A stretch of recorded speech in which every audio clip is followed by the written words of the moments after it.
Yo, it's your man Jam C. Sha Money is back in the building. I know you miss me. It's your favorite Republican Lou. Would y'all look at This this? guy with the hat. Make America great again. Security with him today. He is in full Republican regalia.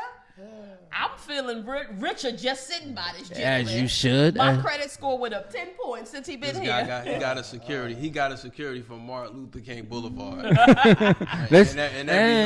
And we ain't afraid of no indictments. Free Donald. Free the Donald. He's taking off Tuesday as a national holiday to go support his leader. That's right. And I just was talking to Giuliani. I met him in Short Hills yesterday. We had lunch. Giuliani said these charges are bogus. So. I heard Michael Cohen got your personal cell phone number, so you might be on the indictment. You better check yourself. Somebody gave Ted Cruz mine, but I blocked him. I blocked Ted Cruz. But listen, people, Sha Money is back in the building. We are super excited. We have a guest. As you see, the squad has a guest. You're going to learn more about our guest. But I wanted to check in with my fellas. I missed y'all last week. I heard y'all had a little bit of a party while I was gone. My feelings were hurt, but I'm back this week, and I'm ramped up. So how was your week, fellas? I spent that at the Jersey Shore. Oh, that was nice. Yeah, what that man bit did. Brisky, though. Nah, it was some nice. It's nice. It was some nice what? Ocean Avenue. Some nice asses. What's going on the Jersey Shore? Women. All them dogs. You had somebody dogs all around Nah, you. you know what? Listen. Nah, somebody was walking past. You know, I'm down there. I want to take some pictures. So guy was walking past, walking his dog. So I'm like, yo, you can take a shot, but the dog's gotten the shot. And I'm just like, all right, fuck it. It looked like I was running, but it looked like I was walking dogs. Random dogs. How about the part-time job, a dog walker. Yeah, dig it. No, I'm not even a dog lover. Oh, you gonna get the show cut down. Peter gonna get us. We're gonna be done. No, my week was pretty. It was busy. It's a closing the first quarter. Okay. Everything is pretty busy, high fly, and back to the grind come Monday. Yeah, my last couple of weeks have been really, really busy with my other career. So I'm glad to close out that work stream. I had some travel, so thank you to both of the gentlemen for holding down the vocal lounge in my absence. No more parties. I'm going to do my best to be present for the remainder of this quarter. After that, I don't know if I could commit to anything after that, guys. But listen, let us get to our special guest. One of the things that we've talked about very frequently, and you'll continue to hear us champion that, we've talked a lot about gun violence. And as you guys know, we've seen another incident with gun violence that involved young children most recently. So we want to take a moment to say our hearts and prayers and thoughts are with those families who were impacted by that. And one of the things that this squad has talked about is because we become, as a society as a whole, we become so desensitized to it because we've seen it so much. If you think over the last decade or 2 decades, it has like become the norm. And when we talk about it on TV, we report the stats and then we move on and we go back to our counters and we have our coffee and then we just keep on going about our regular day-to-day life. But what we don't do is take a step further to dive deeper to say what happens to people who are impacted by that, whether you're a family member or you're an actual person that has been involved in a situation. What happens? Why aren't we talking to those people? And using them as advocates and ambassadors to communicate the impact of gun violence. So we have invited a special guest who's here to my right, who has been involved in that. He'll share more about that by writing his own narrative. I definitely don't want to do that. But sir, that we've never seen before, that we just found today in Target parking lot. Right. Can you tell us your name, give us your bio, whatever you're comfortable sharing, and tell us what brings you here to chat with these fine folks today. How y'all doing? My name is Uwenzen J. Born and raised from Newark. Work for the city of Newark. Been a paraplegic, going on 17 years now. Has it been 17 years? Yeah, 17 years. Yeah. Wow. So still active, move around, do everything, independent, thanks to family, and rehab that taught me a lot of things. And so here to share my experience with everybody on everything, on how to move, what happened, how it impact my life, and how I'm moving forward now. Awesome. Nice, Thank you. nice, Thank nice. you. Thank We you. appreciate you taking the time to come and talk with us. So why don't we start in the beginning? You said you're from North. Tell us what was your life like before your accident happened? You know, did you play sports? What did you like to do? Things like that. Well, you know, grew up in Newark. It's a fun place. Typical, everybody did everything growing up. It was normal. Basketball, football, boxing, swimming, everything. So, you know, did a lot of travel. Wait, you said swimming? Yeah. Wow. Yeah, we had several Black man swimming can swim. pools. Break them stereotypes, Yeah, right. okay, Mr. Jenkins? We All had, right. we had it all. In my generation, anyway, we had it all. And I'm the ones telling before you. me, because I followed I what was they did. I was a professional drowner. So I drowned professionally. Yo, it was. If you could jump off that diving board in JFK into the 12 feet, you was official. Yeah. Are you able to swim too? No, Oh, okay, great. So this squad will be on I the could shore. swim underwater, but that won't last too long. About 10 seconds. About 3 minutes, I'm dead. Like, you know, but I need to learn how to. If I could float, I think I I can can float. get this. So you should be good to go. I want my hair wet. Sure. Growing up, we had a lot of activities. Bike riding. I mean, people do it now, but that was common to ride a bike from here because we all definitely walked as well. I can Yeah, we did a lot of that. remember we missed the bus one day and had to walk from Union Market all the way back to New York. Ah, Yeah. Union Market. If you missed that last bus, that's it. Yeah. That was common. That wasn't. Those are pre-Uber days for our younger population that's watching. Uber wasn't around. That's new. If you missed the bus, you had to walk. And You know- if you called home and then you were fortunate enough that your parents had a car, No they were cell not phones coming to either. get you. They weren't. They were not coming to You get know what? Another bus, the last bus to miss. If you miss it, you was in trouble. Down by Twin City. I knew you was gonna say that to 24. Yeah, if you missed that one, boy, you was That in was it for trouble. you. Because you had those guys that was from down there. Yeah, man. They made sure Yeah, you left on time. you caught that My train. son asked me one time, he's like, well, how do y'all talk to people and y'all have cell phones? I said, we run home. Yeah. 'Cause, you know, you got a girl number, you run home. Yeah. And Call called them them. on Call. Yeah, and call. A pen and a piece of paper was always handy for some Of reason. course, everybody had that thing, you on the phone too late and your mother pick up the other one. Get Mm-hmm. off my phone. That happened to me as an adult. My mother, yep, that's why I don't spend the night at my mom's house no more. She doesn't. If it's late, she cuts down all the lights and all the phone. Shout out to mom. Appreciate you, mom. But what you seeing? So yeah, is it fair to say that growing up in Newark, you know, life was good, life was fun, Beautiful. right? So did you go to college? What did you do after high school? What did you do? What was life like for you? Do you have any children? Yes, after high school, I got hurt, gun violence, and but I got shot in the leg, and so I didn't get to graduate. So I ended up taking for my GED. But then later on, I went back to college. But I had my son right after the year after I got shot. That was my first son, and he's 33 now.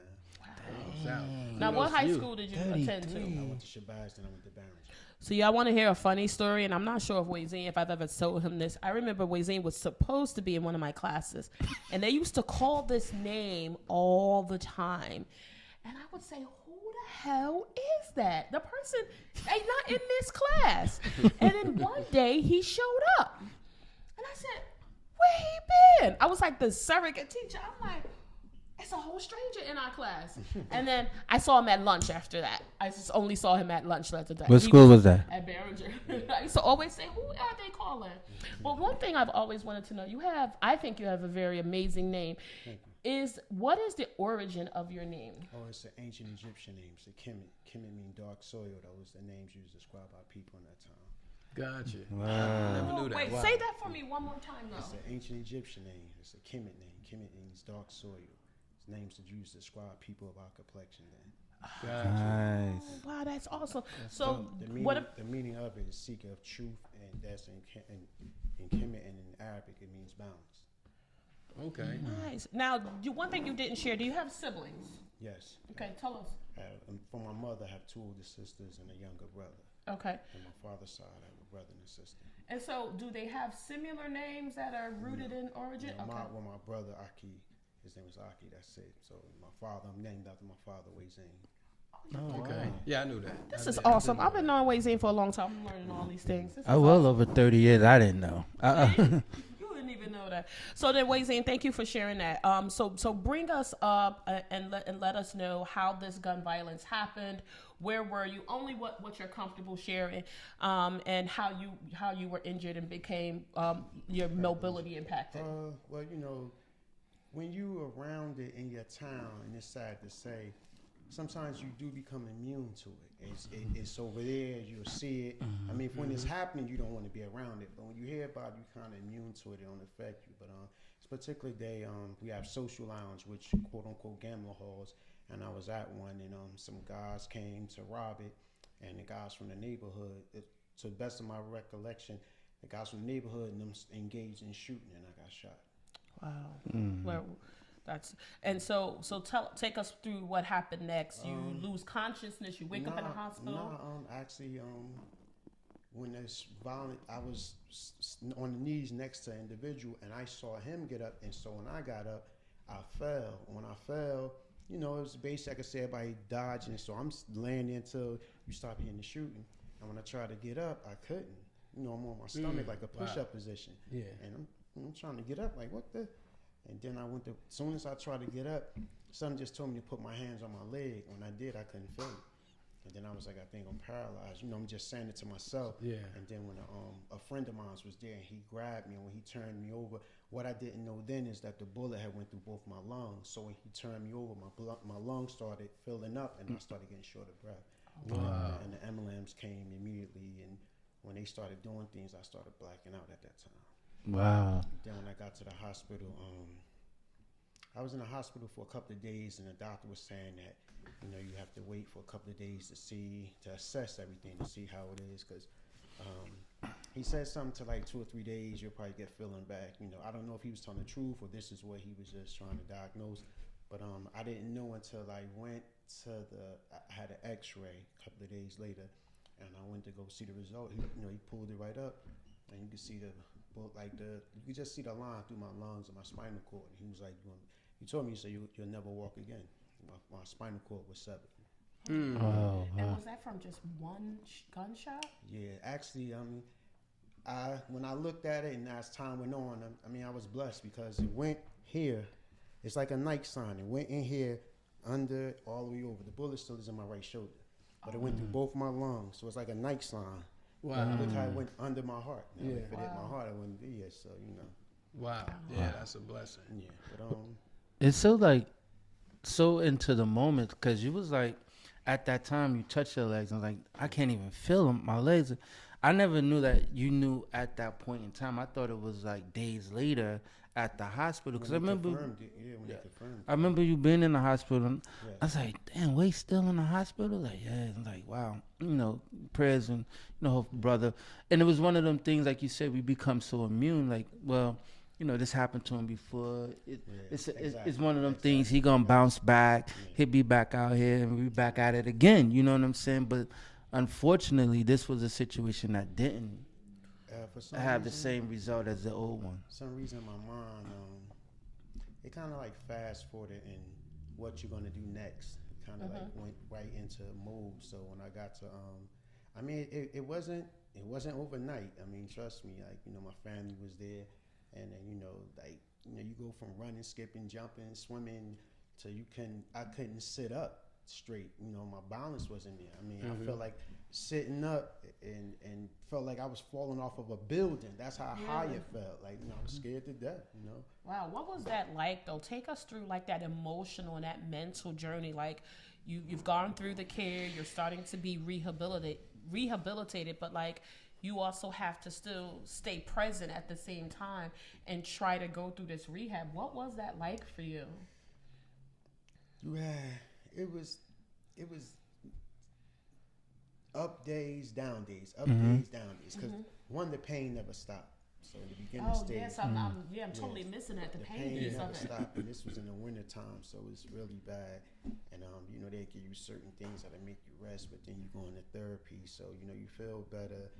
The people around you and everything, but it was stop and go for a while. But then I could say within 2 months, once they got me, Kessler, I have to give a shout out to them because Rehabilitation Center, one of the best in the country. But they did their thing, because once I got my balance and once I was able to start getting dressed and going out, it started helping me, because when you're in there, you see the person that's like you or worse. But one of my therapists told me, because you'll see a guy in there, because it's a rehabilitation center, so it's not just for any, like a guy could have an aneurysm, a lady could have a stroke, all types of things. But I see a guy that's in a wheelchair one day, and then the next day he walking.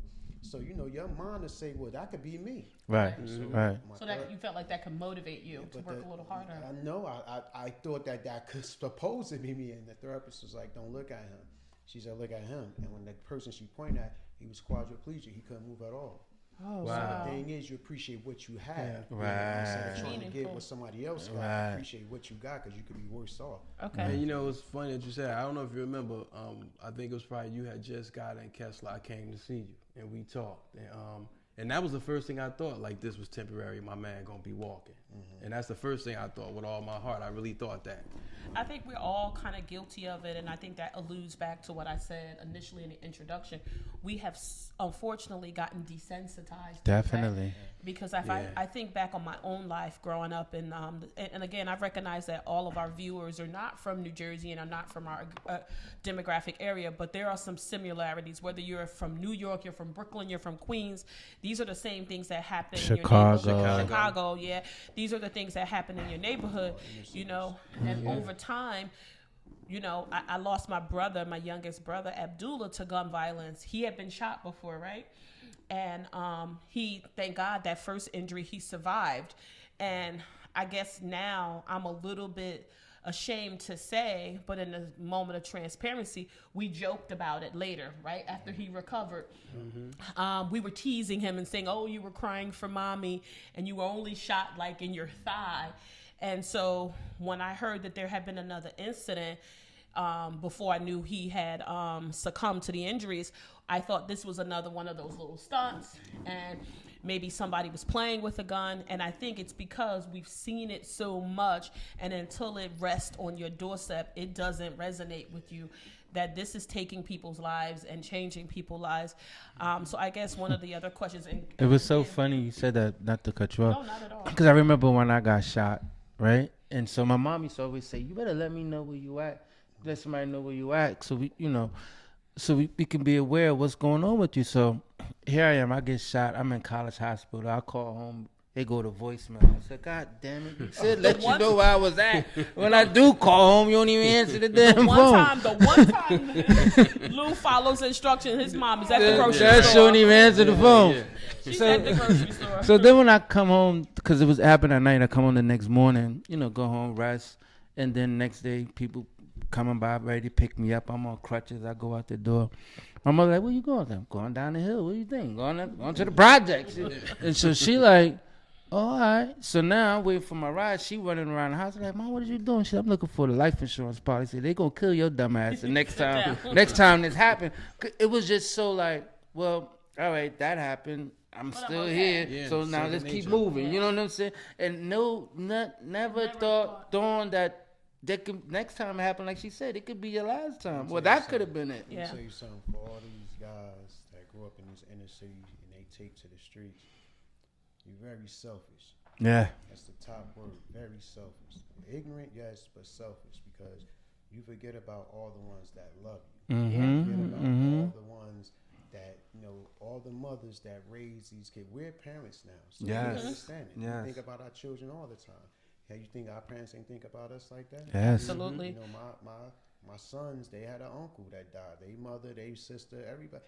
I was crushed by it. You crush so many people when that happens like that. So that's a very good point. Selfish is a very good word. Because everybody think they can handle it. They could think this. These young girls outside late at night, and they don't understand. There's posters everywhere, missing girls. Yeah. You don't think nobody think about you, and you so grown and very selfish. Right? So Uwenzen, let me ask real quick. When you got into your situation where once you got diagnosed that you were gonna walk again, how much support did you get from family and friends? I had that. That was to the max. I had that to the max. I always had support. But is that overwhelming? I've always thought about that in my own way. I'm a very independent person, and as the man I know of you, you've always been independent. Nothing's really changed for me except for I might could run faster than you now. But no, I mean, when you're very independent, you control your own life, and now this accident happens, and you have to get support. How do you handle that? How did you manage that mentally, Uwenzen? It was hard because anybody that was around me, from my lady, my children's mother, my brothers, my children. I cried a lot because it was upsetting that I couldn't do what I used to do. Or you everything. Here's the thing of a person that's go through any injury. You're who you are, but you're not that person. I don't know if it makes sense. I'm Uwenzen, but I'm not Uwenzen from yesterday. Right. So now you got to put everything on stop and learn who you are. And be this new version of New yourself. version. You have Right. to learn who you are. I have to know when I'm in pain. I have to, because when you paralyzed, certain things signal you of something's wrong. So you have to learn that. You have to learn when it's time to go to sleep, when it's time you can't be out, when it's time to turn so you don't get a pressure sore. So you have to everything. When time to schedule when you use the bathroom, schedule when you eat and take medicine. You have to learn all of that. So some of these kids, it's just sad when I look at other guys that's paralyzed because I don't know if it was family support or did that person give up hope himself. And I see it. I mean, everything is in line with us. They cater to us. Now, one thing that a lot of people don't understand, insurance is a very big thing in this country. It's one of the things that help with America, insurance. So I go to the rehab to get every 5 years you schedule to get another chair, a new chair. Your chair is broken down. Okay. So when I went there to my doctor, she's looking at me. She said, "You here for another chair?" I said, "Yeah." She said, "Well, it's a waiting list."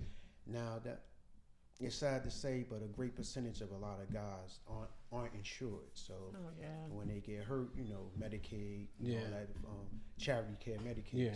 So I guess my doctor was assuming because at one time I was like that, but I work insurance and everything. So she's like, it's a 6 months waiting list. I said, yes, I do. I said, I understand. So she wrote this prescription. So I go around to the wheelchair clinic. When I got there, the receptionist was like, "Were you here for something?" I said, "Yeah, I want to see the wheelchair clinic for a new chair." She said, "You have insurance?" I said, "Yeah." She asked me what kind. I told her. She said, "Let me go get the form to fill out." So the technician come out. She said, "Well, this is on a Tuesday." She said, "It's a 6 months waiting list." I said, "Yeah." So the receptionist is coming back. She said, "Why you got that form?" She said, "He has insurance." She said, "Can you be here Friday?" Just that fast? 6 months. Yeah. Wow. So see, I saw that from there. I saw that from there. Wow, big difference. But I do, and I think what you're saying is well, I can't dispute it because I haven't been in your situation, but I've known someone who was, and the little young joker Sultan Johnson, God bless, rest in peace, because he passed away. He gave up. He did not want to go to Kessler. He did not want to do therapy. And he had from what I understand, he had a very good chance of getting back on his feet again, but he just gave up. But I think it's what Uwenzen was saying, it's up and down, right? It's not a straight path, right? Yeah. And if you don't have good support, you don't have the means to this, right? Because that's why we want to have this conversation. People don't know what happens after the incident. If you are somebody that's indigent and you're not gainfully employed, that could impact your rehabilitation. I mean, Uwenzen's telling us you have to wait 6 months to get a chair. What if you've gained weight, and what if you're not comfortable in your chair? Or you have other needs? Can you imagine having to stay in that uncomfortable state for an additional period of time? That's a big thing, and people don't understand that. And that goes back to topics we've talked about. Take care of your business before, God forbid, anything like this. It doesn't have to be gun violence. It could be, a car accident, or you could get hurt on your job. I mean, my son got hurt on the tow motor, that thing that they use, that machine at work. He got hurt on that. His foot was messed up for 4 months. You have to take care of your business. And if you're out here and you think you're popular and you think you're doing this and you're hanging with people, you got to make sure them people look out for you. God forbid the opportunity should ever need them. You make sure you be there for people. I must say though, and I've heard stories where, and I guess you were in a better space and you had turned that corner. And I've heard so many people saying, "Yeah, Uwenzen, help me with this." And like I remember Trig, I was talking to Trig, and he was saying how you were going to talk to his son and give him, hope, inspiration, letting him know that, hey, this is better, bigger than that. This is, you know what I'm saying? I've been reached out to for several people, individuals in the hospital, because as I said, insurance is something big, whereas Kessler is a private company. So now this is not actual far as the numbers, but welfare may pay 20 cents on a dollar. whereas insurance pays 60 to 80 on the dollar. Mm-hmm. So if so many people are coming in, because this gun violence thing, especially with the gang stuff, had grew. When I was there, it was one other Afro American that was from Trenton.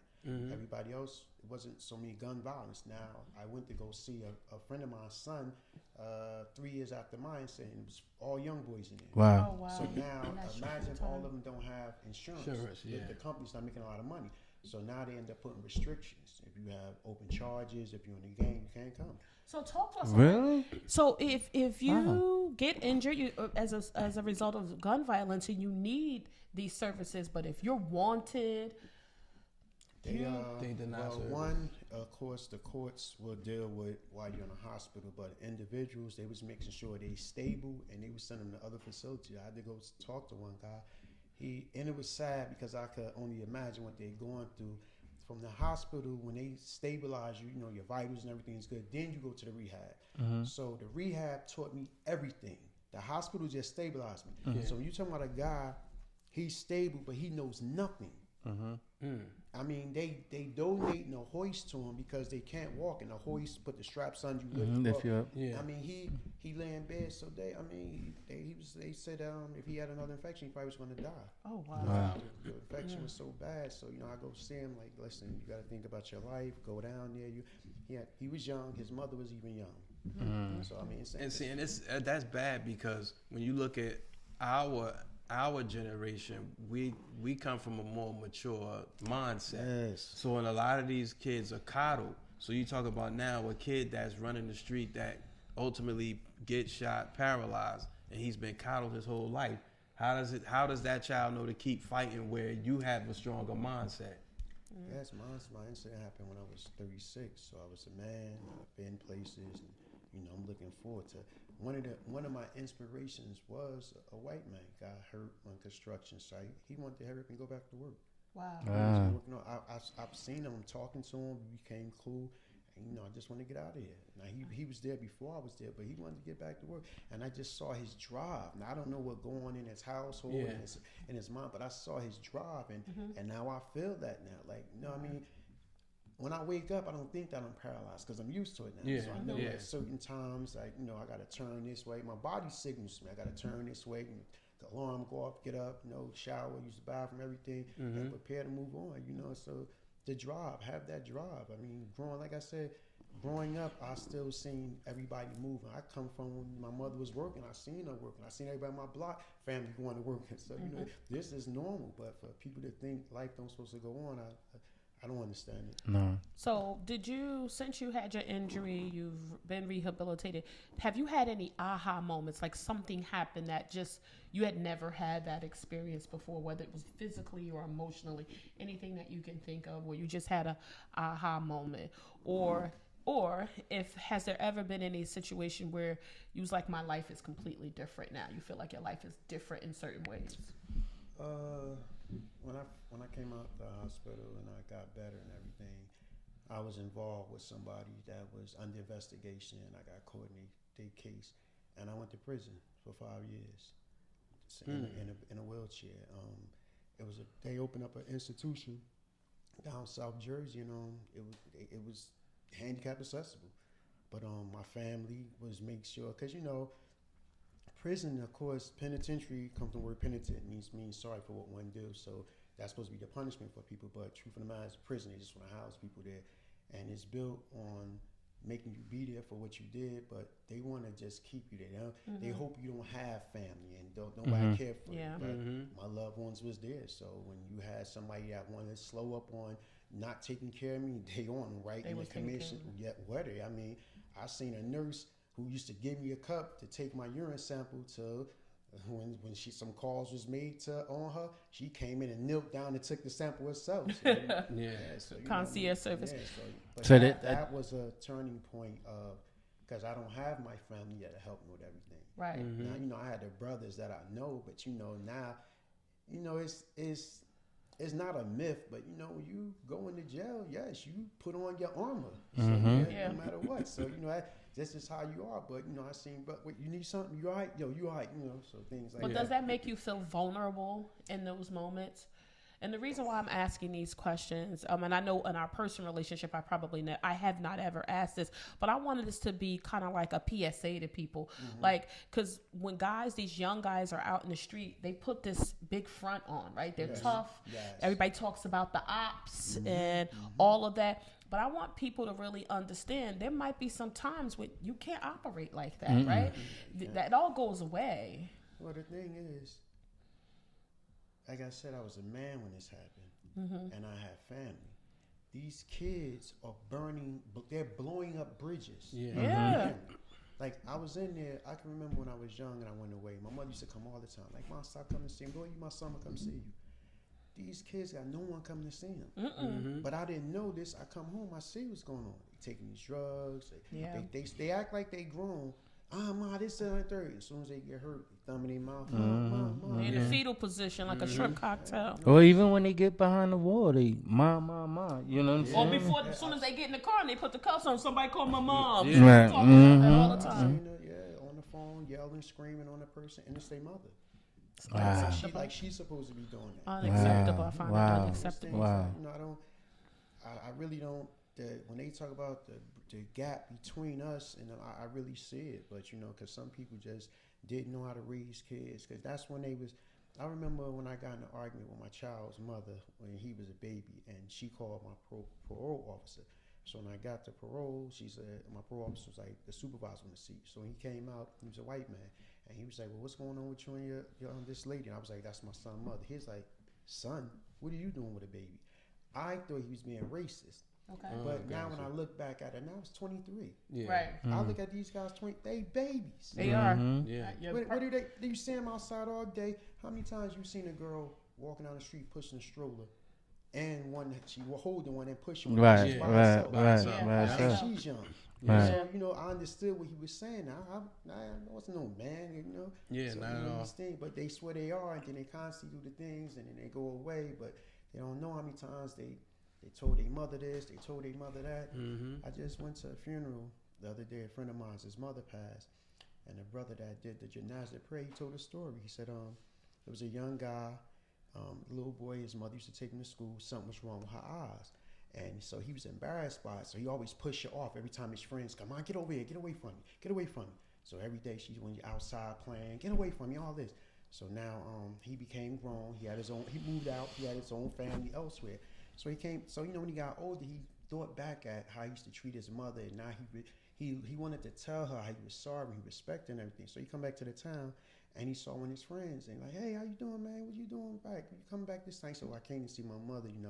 Just wanted to see her, let her know everything. He was like, well, she told me to give you this letter if I ever saw you again in life. And so he read the letter. She was like, dear son, I always loved you with everything that I had. She said, I know you was embarrassed by how I looked, but let me just tell you behind that. She said, when you was young, you had a car accident real bad, and it messed your eyes up, and I gave you mine. And that's why my eyes look like that. And so, I look like how he treated his mother, but she made a sacrifice. A sacrifice. And all these kids' mother made a sacrifice when they had them.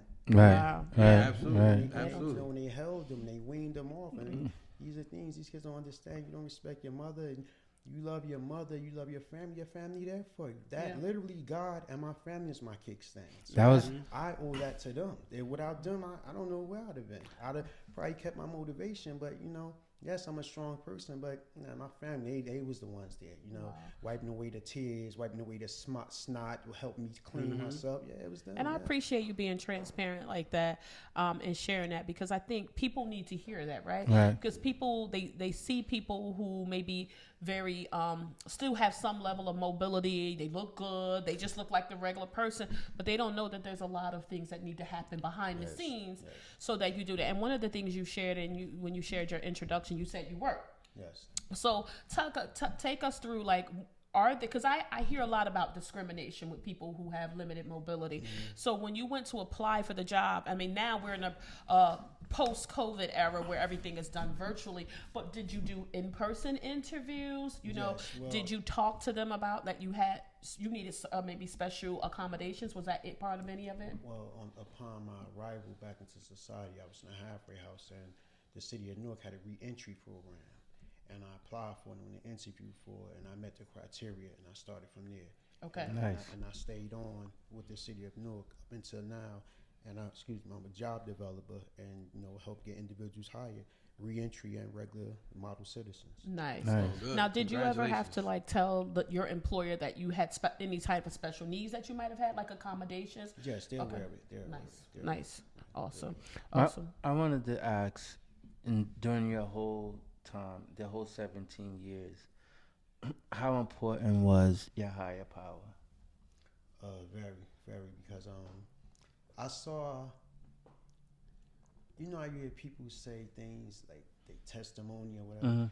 I really saw complicated in walls, and when I turn and in my daily prayers, and when I asked for that, it cleared it away. Wow. Nice. And I see it now. Nice. You hear people say it.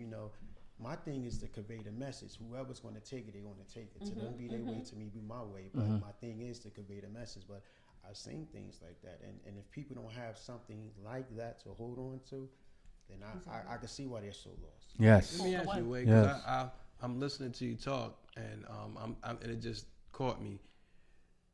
You saying your self-esteem seems really high. Like you have a lot of self-love. There are a lot of people who walk and running that feel lower than low. Yes. Who really don't. How do you keep your self-awareness up like that? How do you stay in confidence of self? Because I know a lot of brothers that's not like that, and they walking and running. In my studies, in my religion, you have no idea what, from Abraham to Moses to Noah to Jesus to Prophet Muhammad, peace be. You have no idea what they've been through, and these were real men that exist on it. What I went through is nothing.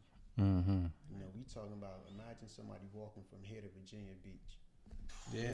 Wow. This Right. is in the sun, no shade. Mm-hmm. And he only had like Air Moses, like Being little hunted. slippers and shit. Yeah. Being hunted and all this. So, you had people that just. I can remember it was a guy that used to be up near the graveyard off of South Orange Avenue, Velsburg area. Mhm. He had no eyes. And a friend of mine's father told me that he was like a real bully, and somebody threw a lie on him. He used to be out there every day, no eyes. His eyes, but he was out there. Mhm. So you got people that still want to make things happen. You know what I mean? Yeah. And like I said, I just being around y'all growing up. We had fun. We did a lot Absolutely. of things. We think so. I constantly think of that. I mean, I can't be.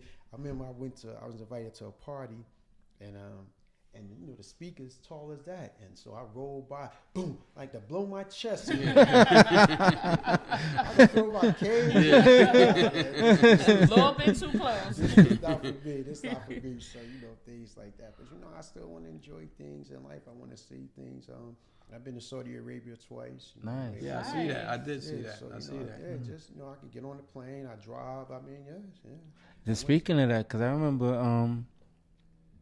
another person in a similar situation, Jerome, was like, "Yeah, Uwenzen just gave me the thing for the car, so I can." Yeah. He gave him the kit for the car and everything like that. Exactly, and he was one of the individuals.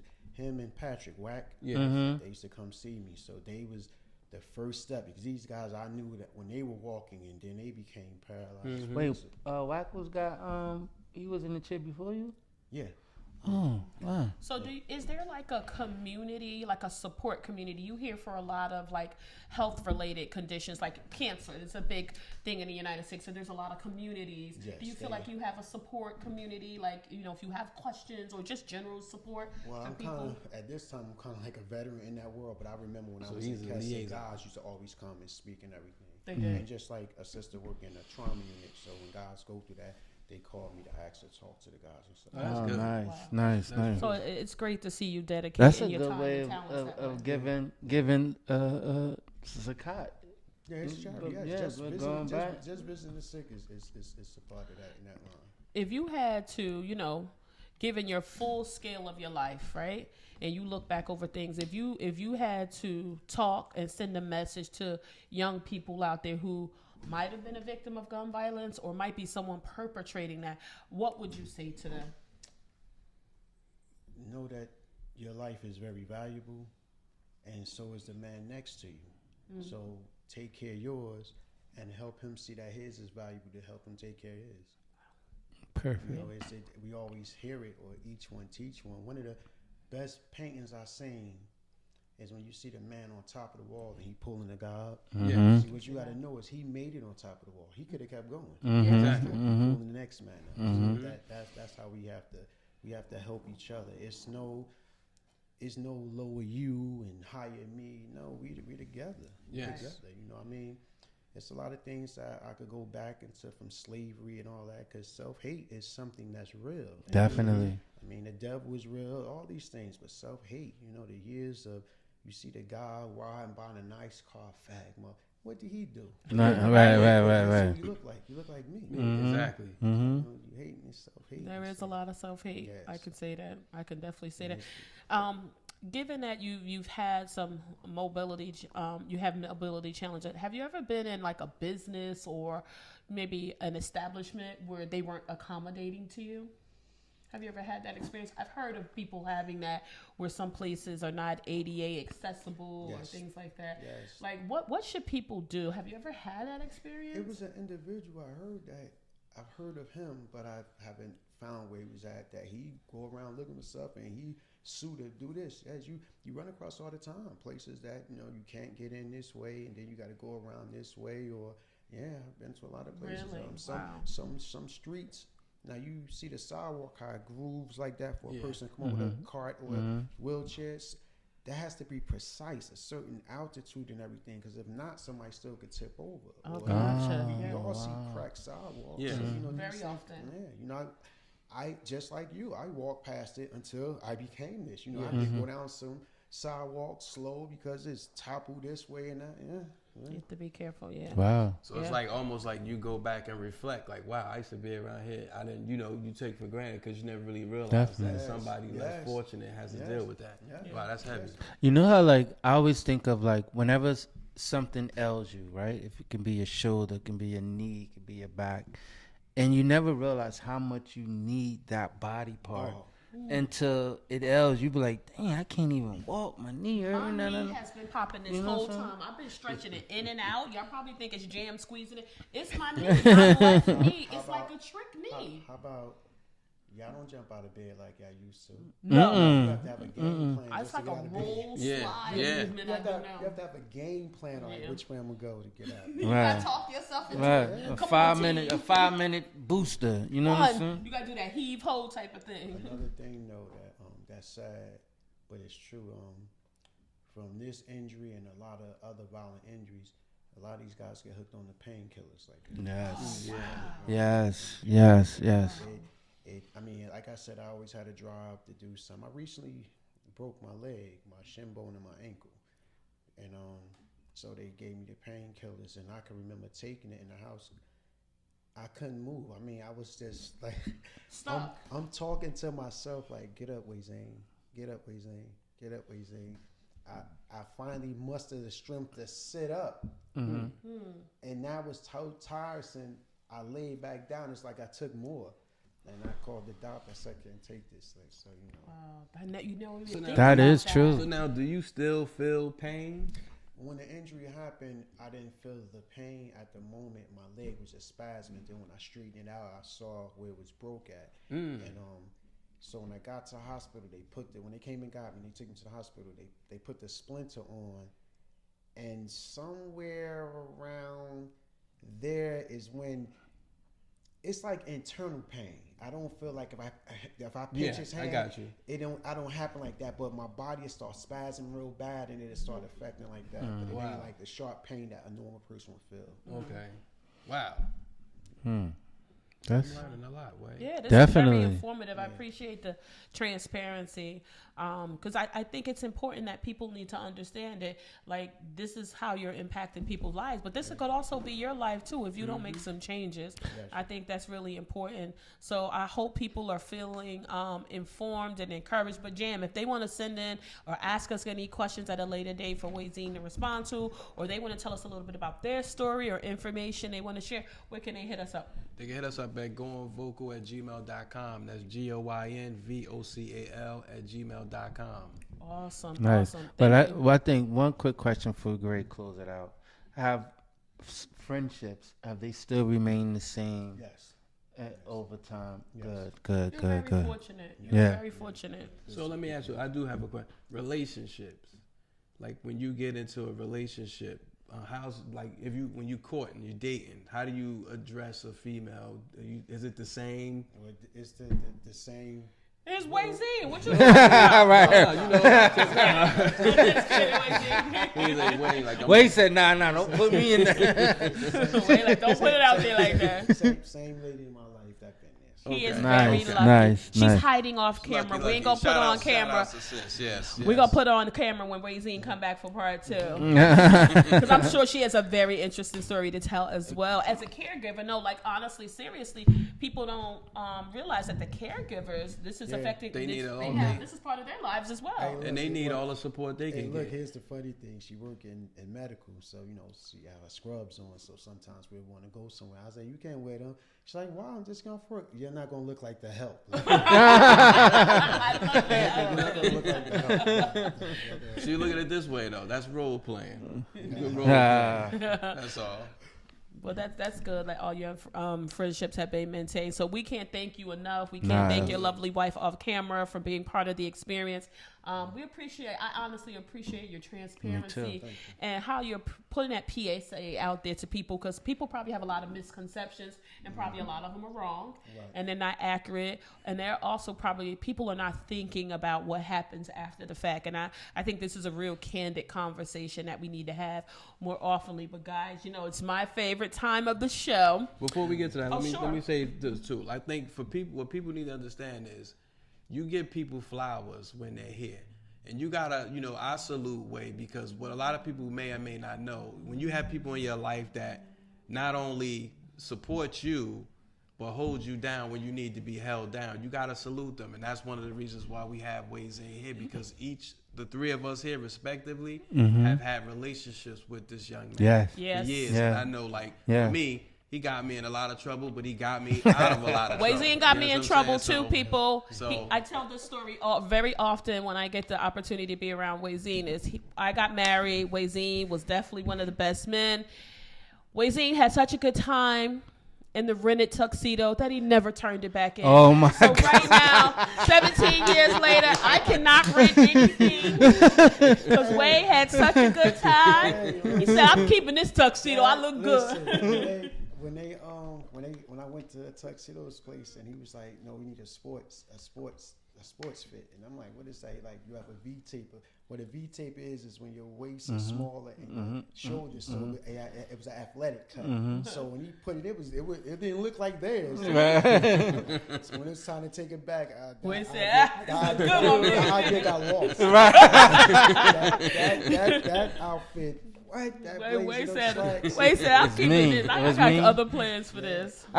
Since we all got a Uwenzen story, I remember one time at Skate 22, and you couldn't tell me I wasn't fly, right? I got a fur coat on, I got my motorcycle boots on.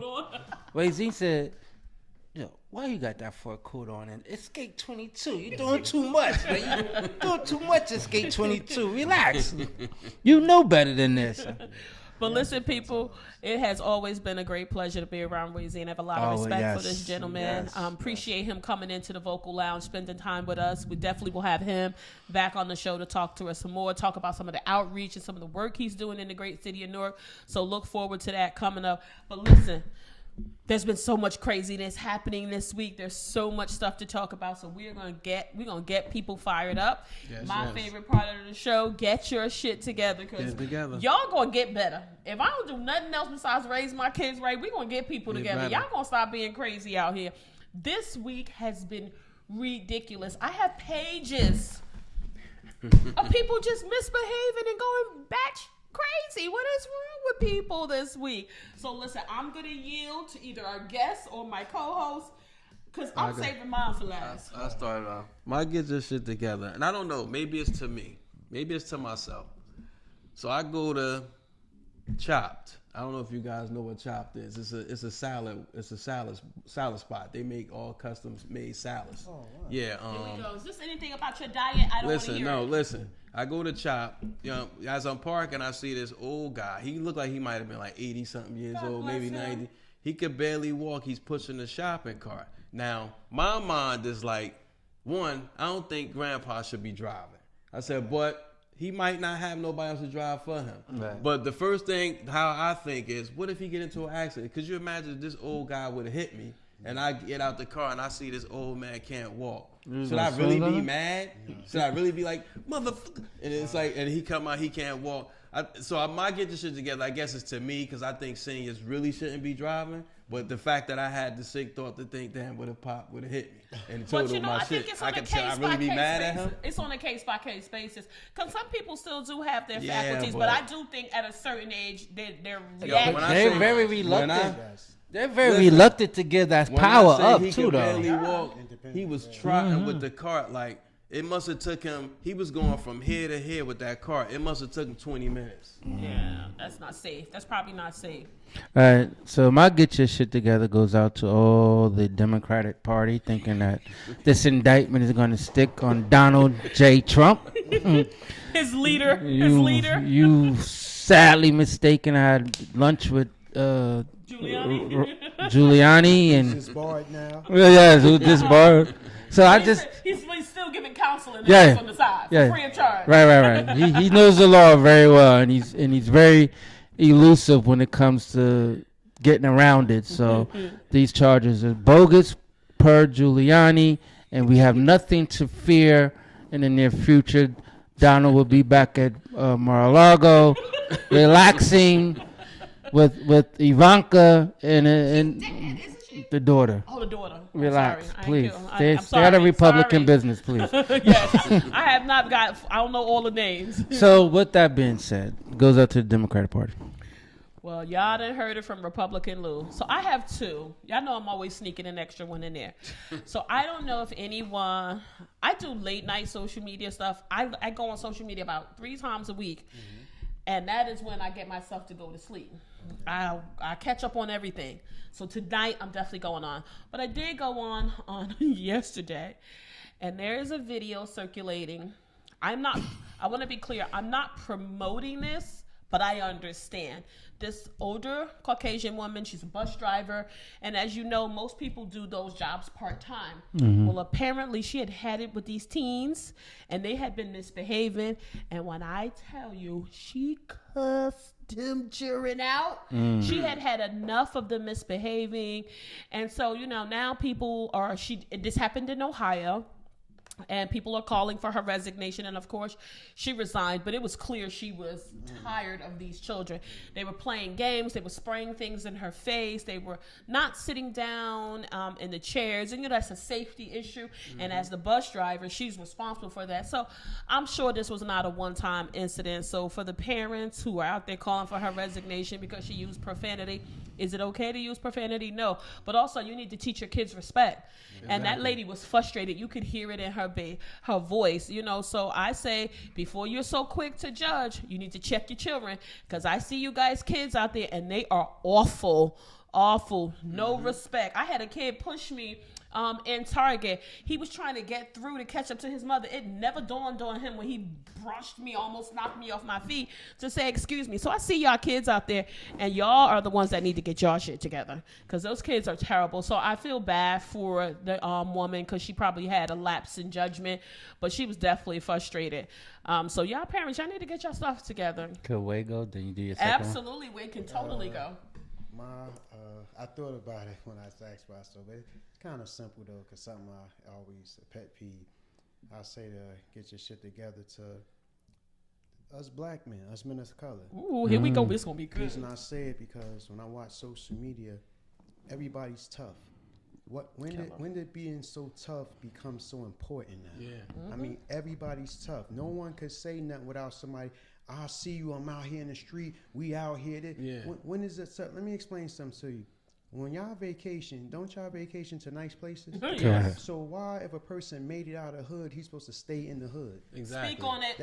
That's one part of it. Speak on it. And when you keep talking about all this tough stuff and we this and that, when did we start getting away from teaching our kids to be doctors, lawyers, policemen, firemen, Exactly. any promising career, but this tough stuff. You want to be tough, take up karate or boxing or mixed martial art. But I'm just tired of everybody's tough. No matter what happened, it's always a tough thing. That's the only response. Yeah.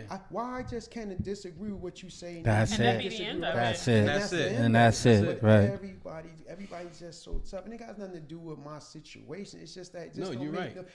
it doesn't make the world go round. No. All right, now, okay, let me tell you the history of tough of what I've seen. I've seen a lot of guys that was tough and gangsters and got a bunch of money, but I also seen them in their old age. There was no retirement plan for them. The women that was there was gone. All the money You was better gone. talk But they knew how about to it. be tough, and it didn't even matter no more. Right. So this Exactly. is my thing. Like, let's get back to just being human. That's Yeah. it. Civilized. Yeah. Loving one another. Everything ain't gonna be smooth. I understand that, but I can't have these babies thinking we always gotta be tough. Exactly. Right. Get your shit Get us together. up together. Get it That's together. another Well point said. too. When you said that, when you vacation somewhere nice. That's You, right. what burns me when people go somewhere, be like, yo, I want to go to the hood. I ain't come to no island to go to no hood. nigga. You know who's always right? get kidnapped, Gotten yeah, right? Walk in the store, Yeah, and that's different. That's different type of countries. You know, Jay-Z is one that has always gotten criticized about his, success and, him not coming back to the hood. And I saw an interview, and again, I don't remember the words exactly, so I don't want to misquote him by no stretch of the imagination. But what he was saying in general was, I didn't work this hard to stay in the hood. That's it. And I think you have to think about it, right? When you're in these unfortunate situations, you have a goal to achieve, and you're putting all your energy behind that. And then when you achieve that, you're supposed to stay in those situations. You that you're not bugging. happy about? You bugging. That makes no You sense. You bugging. understand that we have people that don't have the mindset because you have at a job place. I've seen it, a job place where it's room to move up. No one moves. You find to move up. Nobody likes you now. Right. They shame you for it. Everybody They has, shame you. Everybody has the same opportunity. Right. Right. Right. They shame You you got for four it. goals. You got to Yeah. pay for this child in college. So let me get this Exactly. Talk about raise, it. and so I definitely agree with it. So my last one, I always joke about my mom and, how she drives me batty crazy, love her to death. And my mom watches every week, right? But I was watching this video. A lot of us know Black China, right? She was the highest paid person on OnlyFans, right? You don't have to agree with the content that she puts out there. She has and Talk always about Rob Kardashian, baby mother. Yep. She was the highest paid. Look it up. Highest paid on OnlyFans over anybody, right? People say she has no real talent. That could all be true. So Black China is changing her life. She gave her life to God. I think that's a great thing. She's taking out all the, implants and all this over-sexualized body. I mean, she's still a naturally pretty Black woman, right? She is. But her mama, they don't need to put this lady behind a microphone or behind a camera no more. This lady goes batshit crazy. I mean, they're interviewing her, and this is where I feel sometimes there is not enough careful and thoughtful journalism. And I know people will probably say, oh, y'all got this little podcast, but I'm very thoughtful and intentional on how I engage our guests, as well as when I share my views, right? Because some of my views are strong. But I definitely feel like people are manipulating and her mother, and as she falls right into it. They asked her a question about how she became pregnant with Black China, and I mean, it was one of the most disgusting things I ever heard in my life. Wow. Why did you even ask that question? It wasn't even that she kept it 100. The question itself it was it was her distasteful. body language, right? It was her body language. It was the choice of vocabulary or lack of vocabulary, I should say. And just it was downright raunchy. She talked about that she was a 15, 16-year-old woman and she was dating a married man who lived across the street, and how the experience was horrible. But it was just so bad. Like, miss, you're somebody's mother. Like, why do you have to do that? And I know she's trying to get her 15 minutes of fame, and there's probably some compensation. But at the end of the day, look at yourself in the mirror, and is that what you really want to be known for? I mean, she need to get her shit together. Tokyo Tony, that's Black China's mother, she need to get her shit together. She got one of them names too. I feel like China she and lives Tokyo. vicariously through her daughter, because she had hopes of doing something, and so she utilizes these platforms to try to do her own thing. But listen, enough about that. Last thing. We are not being compensated. I'm not being compensated. This is my thoughts, but Lou, you chime in. If you have not seen the new Tiana Taylor movie, 1001, yes, you're missing something good. I agree. The writing is amazing. I agree. Amazing. I agree. Absolutely amazing. But with that being said, people, it's the end of the show. No matter what you do, go vocal and peace. We out. Peace. Everybody tune into the Pod Squad now.